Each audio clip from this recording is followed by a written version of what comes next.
একটা ঘরে সবগুলোর মধ্যে পানি, একটা ঘরের মধ্যে কি পানি ঢুকে না, একতলা দুইতলা সবগুলোর মধ্যে। ভারী বর্ষণ, পাহাড়ি ঢল ও জলবদ্ধতায় চট্টগ্রামে প্রায় 30,000 মানুষ পানিবন্দী হয়ে পড়েছে।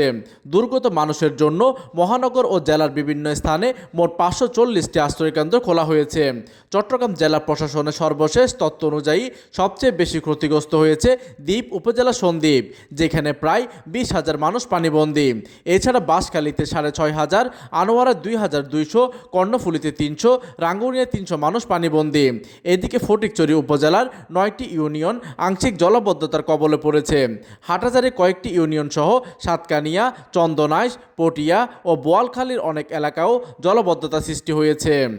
বুধবার 8 জুলাই রাত্রে গণমাধ্যমকে এ তথ্য জানান জেলা ত্রাণ ও পুনর্বাসন কর্মকর্তা মোহাম্মদ মাসুদুর রহমান। তিনি বলেন, বন্যা ও জলবদ্ধতায় চট্টগ্রামের বেশ কয়েকটি উপজেলার ফসলি জমি ও বীজতলার ক্ষতিগ্রস্ত হয়েছে। এছাড়া সীতাকুণ্ড ও রাঙ্গুনিয়া একজন করে, চট্টগ্রাম মহানগরে 2 জনের মৃত্যু হয়েছে। এই সময় তিনি গণমাধ্যমকে আরও বলেন, ঝুঁকিপূর্ণ এলাকায় বসবাসকারীদের নিরাপদ আশ্রয়ে যেতে মহানগর ও উপজেলার বিভিন্ন স্থানে মাইকিং করা হচ্ছে। দুর্গত মানুষের জন্য জেলায় এ পর্যন্ত 540টি আশ্রয়কেন্দ্র খোলা হয়েছে। পাশাপাশি জেলা ও উপজেলা পর্যায়ে নিয়ন্ত্রণ কক্ষ চালু করা হয়।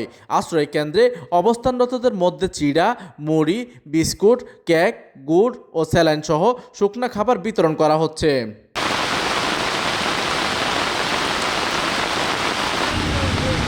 প্রতিনিধির তথ্য ও পাঠানো চিত্রে ডেস্ক নিউজ, দিগন্তের বার্তা 24, চট্টগ্রাম।